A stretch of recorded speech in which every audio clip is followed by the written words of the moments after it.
How credible are the 2014 South African Police Service crime statistics? Are the police winning or losing the battle against crime? Why are some sections of the South African public still anti-police? Why is there a sudden increase in shopping mall robberies in particular? What time is it? It's question time.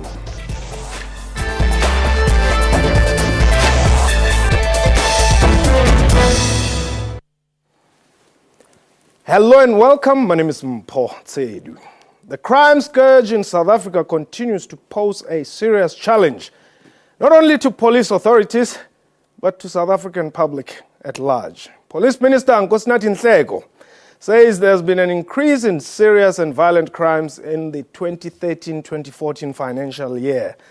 The minister says murder, attempted murder, robbery, and theft out of motor vehicles are among the crimes that have gotten worse. But stock theft, commercial crime, and sexual offenses have decreased. With these figures based more on the actual number of reported cases, could they still be regarded as credible, considering a reasonable number of crimes that go unreported? My guest today, the Minister of Police, Nkosinathi Nhleko. Minister, welcome to the show. Thank you very much and good afternoon, sir. And now, viewers. The first question, how credible are these stats? And I'll give you what one of the gender activists say, Lisa Verton. She says, unfortunately, statistics don't tell us very much if the real rate of rape has gone up or down. Because police want to meet that target, it seems they discourage victims from reporting to keep their figures low. So the question is very much valid. How credible are these? No, they are credible. They are credible on the basis that we work on the basis of what has been brought to us. Effectively, you're talking about raw figures. Yeah. Now, you must also remember, it's a point that we had also alluded to earlier on in the morning, that in this particular instance, the total package of crime stats is made up of 84% of walk-ins, in other words, reported cases from communities, and 16% of which is largely work where police have detected and so on. So the statistics are quite credible from that point of view. So there is no... And then the second point is that, of course, the very same figures we're talking to are figures that have been audited by the Auditor General of South Africa. Okay. And, of course, looking into the future is the whole question of what other standards would we want to factor into the whole analysis of your crime statistics and so forth. Arson decreased by, 4.2% in 2013-2014. Yet bank robberies increased from 7 incidents in 2012-2013 to 21%. You're failing. Look, even if you were to look at the graph, for an example, because the trend that we're using is to say generally what the situation is in South Africa is that if you take your 10-year period as well as your 5-year period, the general trend is that crime is on the decrease. Yes. With the exception, of course, of the 2013-2014 financial year, where we've seen a slight increase in terms of certain areas and so forth. Even in that particular instance, that number of your bank robberies standing at 7 previously and now at 21, and 21 does not necessarily surpass the 5-year period and so forth. It's still on a downward trend. And of course, by so saying, I'm not saying that it is an ideal situation that we should have. We'll continue to intensify our efforts, and particularly policing from an intelligence-driven point of view. You came out very strong that the intelligence is not necessarily failing. Of course it's not. If we were to go through the number of breakthroughs that have been made by the police, all of them, largely, not all of them, largely they have been foiled through intelligence work and so forth, including your recent attempt at bank robbery, for an example, in Nhleko. So it's intelligence-driven kind of work and so on. So at that level, and of course, we will need to keep on intensifying our efforts, for an example, around that area of intelligence, but also around areas of policing in general. 145 incidents of cash and transit robberies. One would expect that the intelligence should have indeed picked those up, because this involves normally a lot of people. I agree. To execute, that is. I agree. Still, in fact, if you look at it, it has remained the same. If you compare it to the previous financial year, so we do need to do quite a lot of work around that area in particular. Okay. Dan Bernard, whom you probably are very familiar with, yes, sir, says this is a war zone. 47 murders a day, 17,000 murders per year.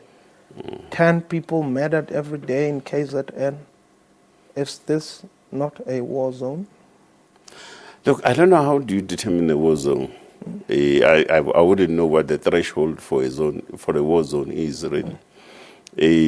Safe to say that indeed, I think all of us as South Africans will agree when it comes to this point, that the the disturbing feature of the South African crime scene generally is conduct crime. Okay. Right. Now, having said so, the bulk of which, for instance, issues like murder, attempted murder, assaults, and everything else, those are things that largely happen behind closed doors. If it's not closed doors, but it's between people who relate in one form or the other and so forth. And therefore, we come in at the tail end ourselves as the South African police to deal with that.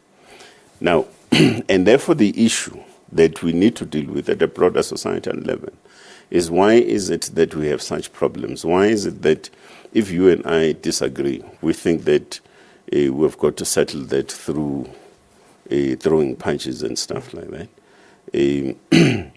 So it's a question that at a broader societal level has got to be addressed. And that's why at a later point we're also saying, look, one of the observations that we're making around the statistics is the question of the amount of violence that is, that seems to be,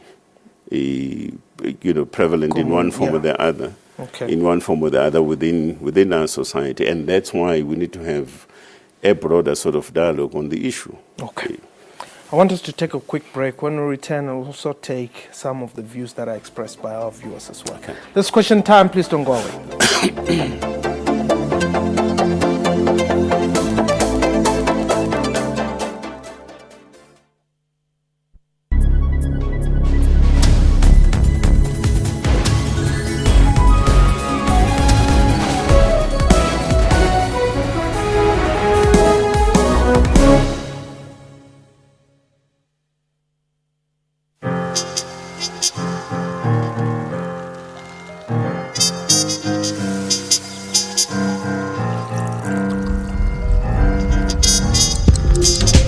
It takes patience and the finest ingredients to craft a milk stout of superior quality that is made to be savored by the most refined palate. Castle Milk Stout. Savor the moment. Zoom into Africa. This is Mali. The president is Mr. Ibrahim Boubacar Keita. Mali got independent from France on 20 June in 1960. The population is more than 16 million people. One of Mali's major languages spoken is Arabic. Monetary unit is CFA.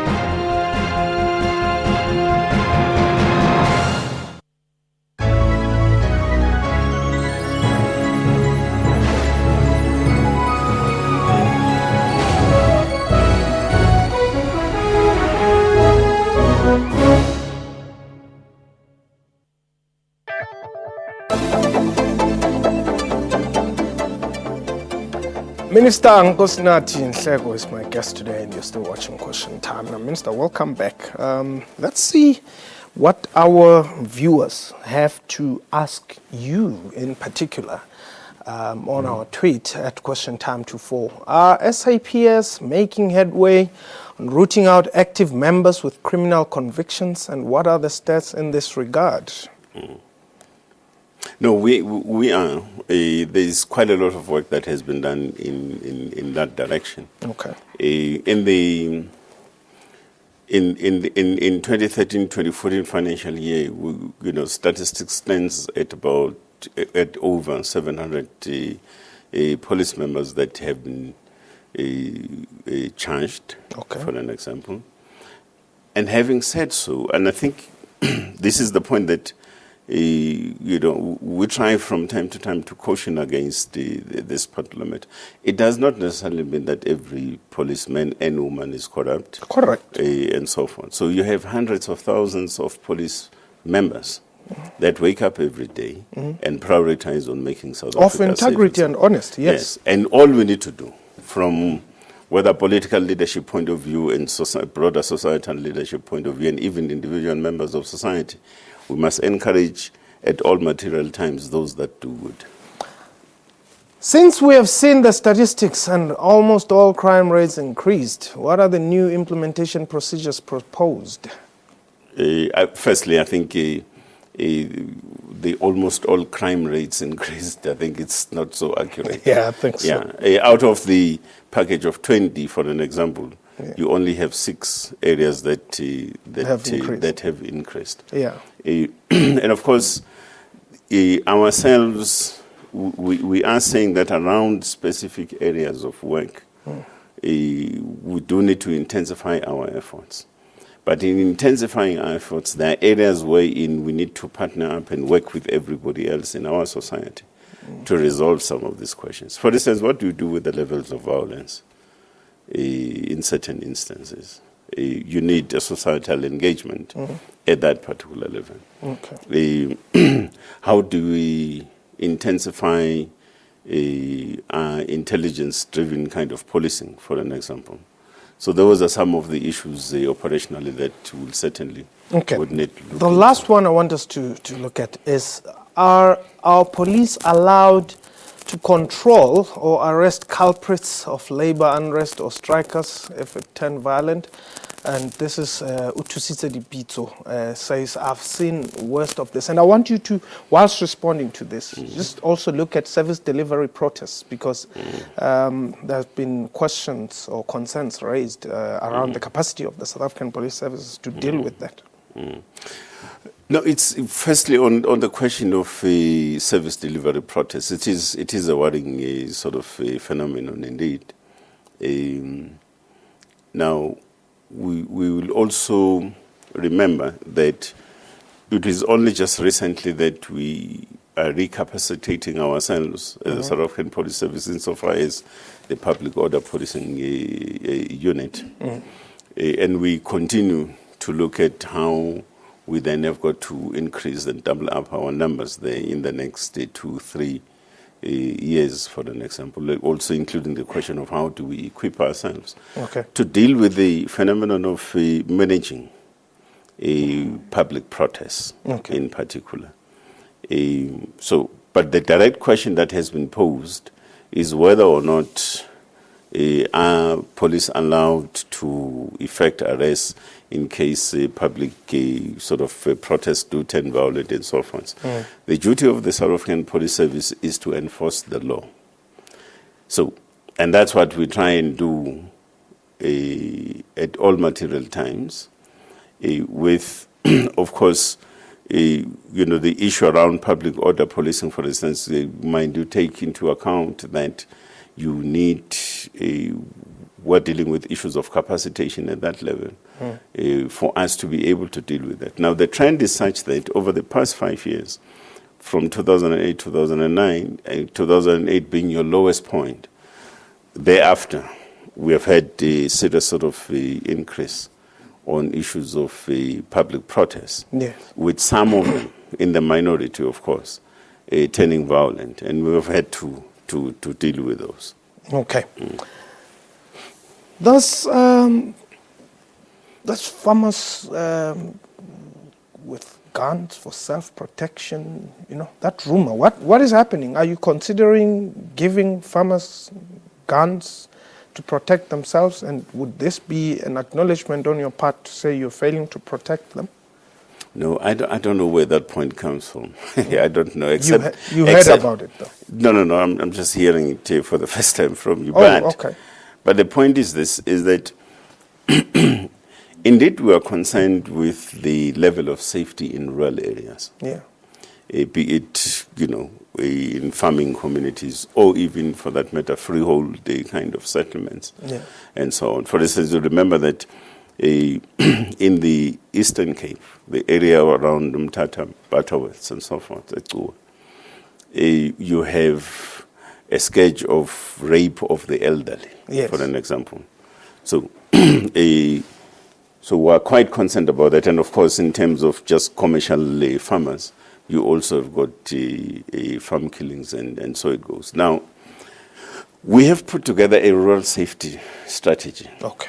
Now, when we are looking at launching it around about the 28th of October, and of course we'll launch it from a project management point of view so that we are also able to learn out of it in terms of how best to do it. Then we would then want to continue improving rendering of services insofar as farming and rural communities are concerned. I asked a question here when we started, one of the main questions, regarding the mall robberies. There seemed to have been an increase there, and I'm just taking this as a standalone as opposed to business or crimes in business areas.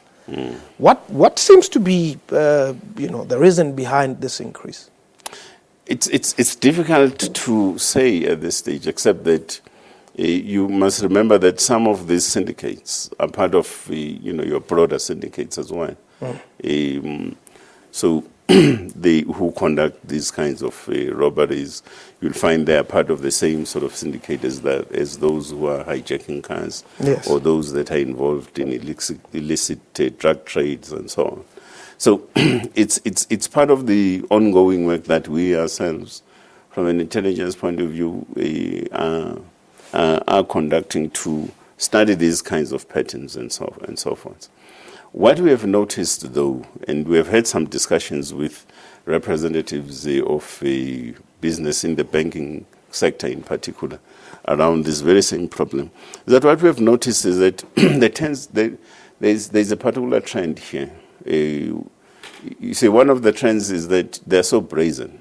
Don't cover their faces, they leave fingerprints and things of that nature. And that in itself tells a particular story. Because yourself as a South African, you wouldn't do that. Because we'll be able to pick you up through your fingerprints, through whatever and so on. So I'm saying it's what we continue, much as we're putting some plans in place to look into following up on these matters, but we're also studying the trend in terms of what it means and what it actually entails. Okay. We're going to take a quick break. Please don't go away.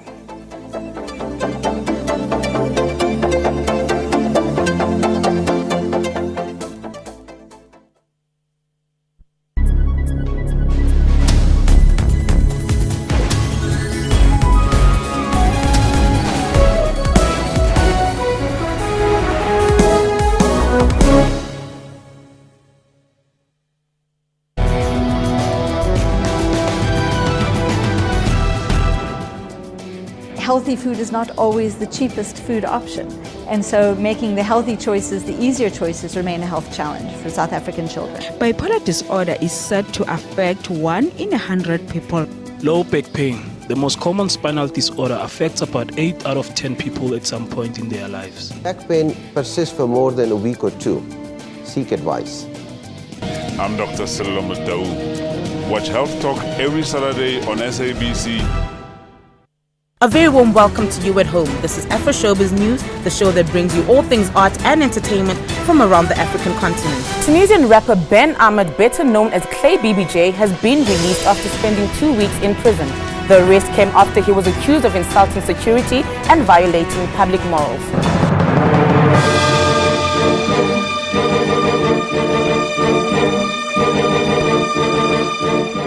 The songs sung by the artists criticized the current situation in Tunisia.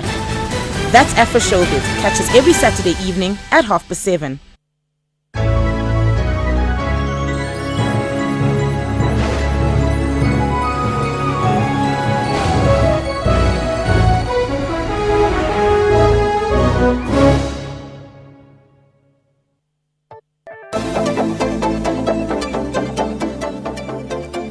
Welcome back. You're still watching Question Time. Our guest today, Minister of Police, Nkosinathi Nhleko. Now, Minister, let's leave the crime stats. I want us to deal with some serious business here. I want us to talk about this report. The IPID reports to you. It has been reported over the weekend and some months before that. The head of the Hawks, General Dramat, has been implicated in serious crimes. Why have you not suspended him? Let me just say to you that on this question in particular, you remember it's an investigative report, which it has just recently been brought to my attention as well. So I would just say to you at this stage that it's a matter that is still being considered and studied in terms of what the issues are. But you have suspended other members. The guys who were involved in the Mido matter in Eguruleni were suspended before they even got charged. The policeman who assaulted a foreign national in Cape Town was suspended before he could even be charged. Yeah, but you, in this case, you will also agree that you are comparing that which is not necessarily the same, isn't it? Yeah, but we're talking about a crime. I mean, there's a case number here, Minister. Case number 390-07-2012. There's a case number here. Don't you think it would only help to give some credibility to the South African Police Service and IPID, in fact, if you were to act on such matters? Because General Dramat, whether this is a complete document or not, but they are analysis of evidence and findings that have been made by IPID itself, where they are saying that, and I'll read it out to you, the operation carried out by TOMS to arrest Zimbabwean foreign nationals in Diepsloot in connection with the murder of a Zimbabwean police colonel was led by Captain M.L. Maluleke, also known as Cowboy. According to the letter retrieved from Captain Maluleke's laptop, there was a meeting in August 2010 held between Zimbabwean authorities, General Dramat and General Sibiya, wherein General Sibiya was appointed as a coordinator regarding this. Now, if there's a case and all this information is in the docket, why is the minister not acting? So, as I've just said, we are still following up. There are certain issues that we are following up on this particular matter. What are those, Minister? I mean, this report is on your table. Other people have been charged. Come on, Minister. No, but as I'm just saying, one case differs from another. What's the difference between this one and the Mido killing? No, but truly, I mean, you know what the difference is. No, I don't, Minister. These are Zimbabweans. Mido is a Mozambican. He was assaulted and killed. These fellows were killed also. The IPID, I'm not reading from some lousy newspaper. I'm reading from a report that has been prepared by IPID. And these guys report to you, Mr. Minister. Yeah, but this report does not say our guys were necessarily responsible for that killing. Okay. It doesn't say that. Do you want me to read it out? No, it doesn't say that they were responsible for that killing. What does it say? Yeah. The killing did not take place on South African soil. Okay. Minister, let me read out for you a point that says there is enough evidence that shows that General Dramat did not only know about the operation that led to rendition that sanctioned it through the following ways, but also there's evidence and witnesses corroborate each other that General Sibiya was both at the scene and planning, and the meeting held between IPID and General Dramat on 2013-03-07 confirmed that General Sibiya was appointed to head the TOMS, which created to trace wanted suspects. Right? Now, what more do you want, Mr. Minister? to act on this matter? But you referred to a killing. And I'm saying the report doesn't say that one of the Zimbabwean detainees died on our soil. That's not true. Yeah, but Minister, you know that those guys were extradited illegally. That's what the report alleges, yes. Okay, fine. Let's suppose this is not about murder. Suppose this is about any other crime. Why is the boss of the Hawks still in office? Now, as I'm just saying, look, there are matters that are following up on this thing, and I'm not at liberty to disclose on them.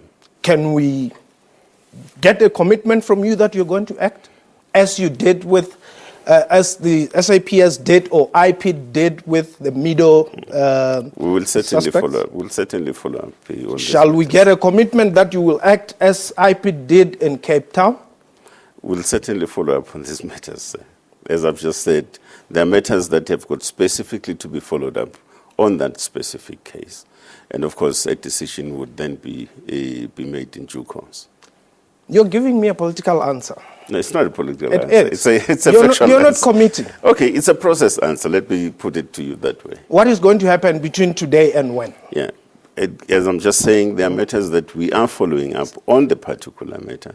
And on the basis of that work that would be then conducted and concluded, we'll then take a decision. But are you aware that you're not consistent? I'll give you an Consistent example. in what sense? Okay. In applying your rules and assessing issues, you've got General Mapian. He's facing charges. He's going to court whenever he's required to. He's in office. You've got General Mdluli, who's facing charges. He's at home. What is the difference? Difference in terms of what? Why? Others are at work, others are not at work, others are suspended, others are not suspended. But it really depends on the content of each particular matter, isn't it? And the weight of one matter to another is not going to be the same. So you are looking at an outcome point of view. Okay. And I'm saying you don't need to look at that only. Of course, there are other matters that you need to take into account. Are you taking this as a matter of urgency? Of course, it is a matter of urgency. Can I say that by next week, before the end of the week, you would have reverted back to us on this matter? No, but you can't do that. So you can't do that. It's not possible. Minister of Police, Nkosinathi Nhleko, thank you very much for the time. No, thank you very that was much, question time for today. A big thank you to my guest and to you for watching the show. We welcome your feedback via email, questiontime@sabc.co.za, our Twitter handle @questiontime24. From me and the crew, have yourself a wonderful time. Goodbye.